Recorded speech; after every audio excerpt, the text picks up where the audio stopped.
문제는 한 요 정도 수준으로 해서 나갈 거고, 그 다음에 지금 연기 동안에는 기출문제 좀 위주로 많이 볼 거예요. 기출문제 위주로. 아시겠죠? 그리고 기출문제 보면서, 어떻게 해야 기출문제 이게 좀, 기출문제가 이런 식으로 출제된다. 이런 거 이제 좀 말씀드리고, 항상 기출문제 보시면서 실무든 이론이든 법규든 학원 스터디에 눈이 딱 가면 안 돼요. 무조건 기출의 기출의 시각이 가야 돼요. 기출의 시각이. 아시겠죠? 그래가지고 처음에 시작할 때 기출로 시작해가지고 끝날 때도 기출로 끝나셔야 돼요.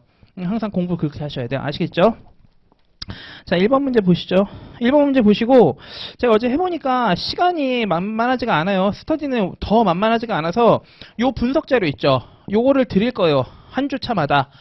그래서 요거를 갖다 가지고 가셔서 제가 어떤 식으로 문제 접근을 했는지 그거 한번 꼭 보시라고 좀 드린 거니까 한 번씩 보세요. 어제도 얘기했던 건데, 일단 우리 법규 문제는요, 출제가 무조건 이렇게 돼요. 법에 명확하게 요건이 있다. 잠시. 법에 요건이 있다. 그럼 어떻게 문제가 출제돼요? 거기 있으니까 쓰실 필요 없어요. 법에 요건이 있으면요, 무조건 그 요건이 명백하다, 의미가. 그럼 어떻게 하면 돼요, 이거는? 이런 문제는 뭐만 잘하면 돼요? 요런 문제는? 사안포섭 문제예요. 아시겠죠? 그래서 이거는 무조건 답안지에 뭐가 반드시 나와야 돼요? 답안지에 뭐가 나와야 돼요? 이거는 관련 조문부터 설치하시고 들어가셔야 돼요. 관련 조문부터 제시해야 된다. 아시겠죠? 그 다음에 만약에 요건이 있긴 있는데 그 의미가 어떻게 해요? 명백하지 않다. 그럼 어떻게 해야 돼요?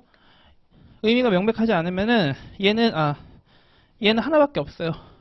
얘는 학설이 대립하거나 판례가 기준을 제시해줘요. 이거의 대표적인 예가 뭐예요? 요거의 대표적인 예 오늘 나왔는데 기사동 이런 애들. 그 다음에 잔여지 매수 수용의 요건 있죠? 얘네. 이거는요, 여러분들이 이제 이거하고 구분하셔야 될 게 뭐냐면은 법에 요건이 없다. 이 요건이 없다는 얘기는 사실상 이제 법 규정이 없다는 얘기거든요.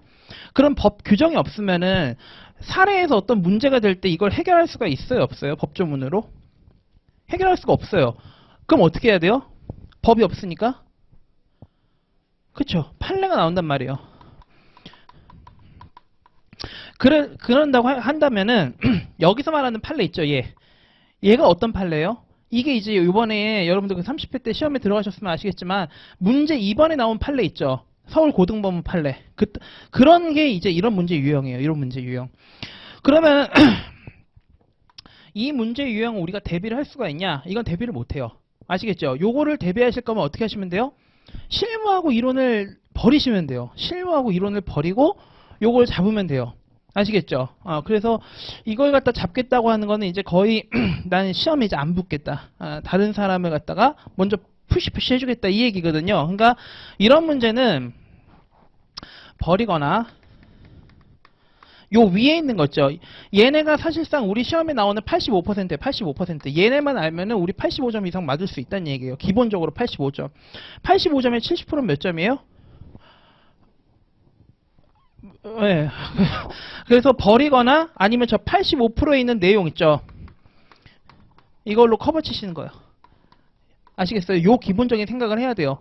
요걸 갖다가 생각을 하지 않으면은 이제 이 문제 먹겠다고 이 사람들이 간단해요. 어떻게 시험에 떨어지냐면은 저도 붙는 방법은 잘 몰라요. 저도 그냥 어떻게 붙었는지 모르니까. 근데 떨어지는 건 어떻게 하면 확실하게 떨어지냐면 법규에서 처음에는 이제 강사 따라가요. 요거 하고 요 수업 시간에 요거 하니까 따라가요. 따라가다가 이제 어떻게 하기 시작해요? 자기가 이제 조금씩 뭐 하는 것 같거든. 그러니까 어떻게 해요? 이제 지식의 범위를 넓혀봐야지. 이러고서 이제 이런 거 이제 보고 다닌단 말이에요. 판례집 같은 거 사가지고 보고 이제 핸드폰에다가 어플 깔아가지고 판례 찾아보고 막 이런단 말이에요. 그럼 어떻게 돼요?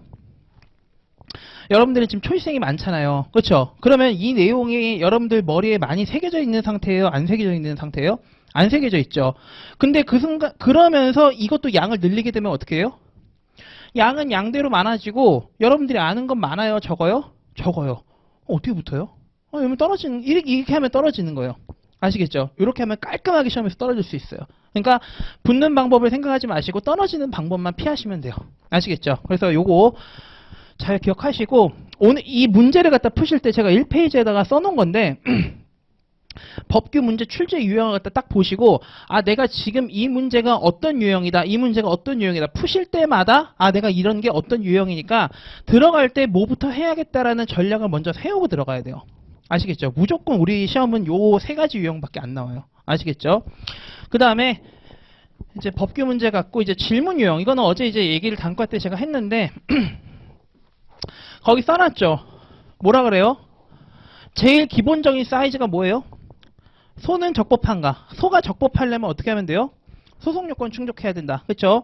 그 다음에 주장이 타당한가라는 거에 대해서 주장이 타당한지는 뭐예요? 본안 판단. 그 다음에 이제 법원이 어떤 판결을 내려야 되느냐? 요거는 이제 어제는 하나만 얘기했는데 법원이 어떤 판결을 내려야 되냐? 법원이 어떠한 판단을 해야 되냐? 법원이 어떤 판단을 한다는 얘기는 어떤 걸 원칙적으로 포섭을 해야 한다는 얘기예요? 원칙적으로. 이 유형은 법원이 어떤 판결을 내려면 뭐부터 시작해야 돼요? 자, 첫 번째 권리구제 수단을 결정하고 두 번째가 뭐예요? 그 해당 소송 요건을 갖다가 검토하셔야 돼요.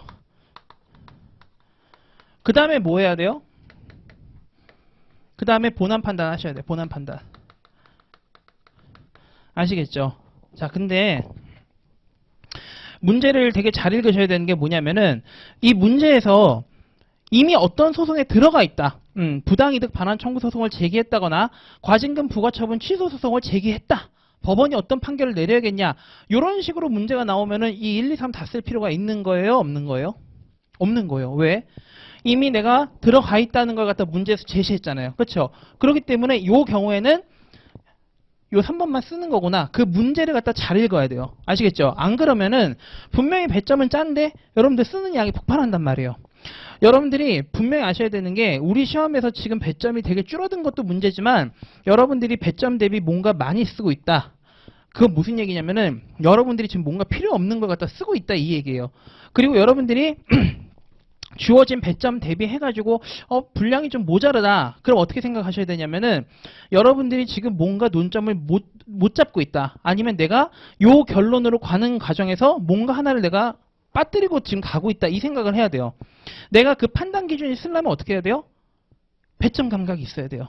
그래서 어제 제가 계속 떠들었던 게 뭐죠? 배점. 4개, 7개 뭐 이딴 거 했잖아요. 어제. 그래서 어제 어제가 아니라 여기 보시면은 기출분석 자료 있죠. 요 기출분석. 거기 7페이지 보시면 제가 배점 감각이다 해가지고 요 정도 배점이 나오면서 페이지 수, 시간 할당 같은 거 요거 제가 체크해 놓으라고 말씀드렸잖아요. 어제 강의 들으셨던 분들은. 요걸 갖다가 정확하게 캐치를 하셔야 돼요. 그래야지만 내가 그냥 이 문제가 뭐 하자의 승계니까 뭐 하자의 승계 잘 쓰면 되겠지. 이게 아니라 하자의 승계를 갖다가 쓰는 과정에서도 어떤 게 문제가 되는지를 잡아야 되고 내가 그 문제가 되는 요건을 갖다가 어디서 내가 폭발적으로 배점을 갖다가 늘려버릴 거냐 줄일 거냐 이 감각을 갖다가 잡으려면 어떻게 해야 돼요? 문제마다 배점 감각이 있어야 돼요. 목차 감각이. 그래야지만 내가 뭔가 넘치고 있구나 아니면 내가 뭔가 부족하구나 이걸 갖다 캐치해가지고 답안지를 갖다가 안정적으로 쓸 수가 있단 말이에요. 그걸 놓치면 사실 내용을 잘 써봤자 의미가 없어요. 아시겠죠? 사실 그래서 여러분들 지금 오늘은 이제 문제를 갖다 조금 쉬운 걸 냈다 보니까 오픈북 테스트 했는데 이거 사실 의미가 없어요. 왜? 여러분들 다 하자의 승계 의부터 썼을 거 아니에요. 의 쓰고 막 뭐 또 이렇게 그냥 그 내용 쭉 발랐을 거 아니에요. 그러니까 오픈북을 하라는 얘기는요. 여러분들이 지금 뭐가 문제냐면은 여러분들 목차도 못 짜죠. 시간 배분 못 하죠. 그 다음에 그 개수 감각도 없죠. 내용은 안 외웠죠? 답안지를 쓸 수가 없단 말이에요. 제가 오픈북을 하라는 얘기는 뭐냐면은 여기 나온 논점이 하자의 승계인 거는 누구 애들도 안다고요? 신성초등학교 다니는 애들도 알아요.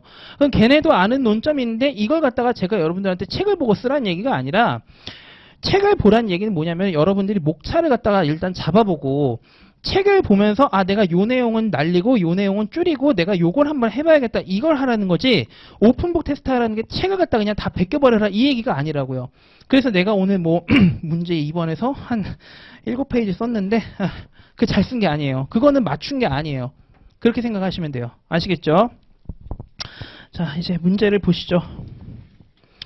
자 문제 2번부터 좀 볼게요. 문제 2번부터 자, 이 문제 2번을 딱 보고서 여러분들이 어떻게 생각하셔야 되냐면은 하자의 승계다. 이게 중요한 게 아니라 하자의 승계까지 들어가는데 어떻게 들어갔냐. 그걸 갖다가 잘 생각하셔야 돼요. 하자의 승계를 갖다가 어떻게 들어갈 거냐. 그냥 뭐 이게 문제가 뭐 하자의 승계다. 이게 중요한 게 아니라 그건 다 알아요. 자, 일단 제가 그 문제를 갖다가 어떻게 하랬죠? 문제 읽을 때 어떻게 하라고요? 그렇죠. 마지막 줄부터 읽으라고. 마지막 줄부터. 마지막 줄에 보니까 뭐라 그래요? 위법성을 주장할 수 있는가 이렇게 나와 있죠. 그럼 기본적으로 얘는 뭐란 얘기예요? 본안 판단에 관한 문제라는 거예요. 본안 판단에 관한 문제. 그런데 단 국토교통부 장관의 사업 인정에 대한 취소소송의 제소기간 도가 있다. 이건 뭐에 관한 거예요? 제소기간이 도가 있다. 이거 뭐에 관한 거예요?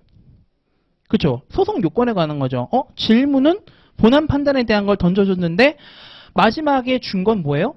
소송 요건에 관한 거다. 그럼 여러분들이 이걸 어떻게 생각해야 되냐면은 이게 뭐지? 그러면 지금 이 논점 자체가 소송 요건하고 일부 관련이 있을 수도 있겠다라는 걸 갖다 생각을 하고 들어가야 된다는 얘기예요. 기본적으로. 아시겠죠?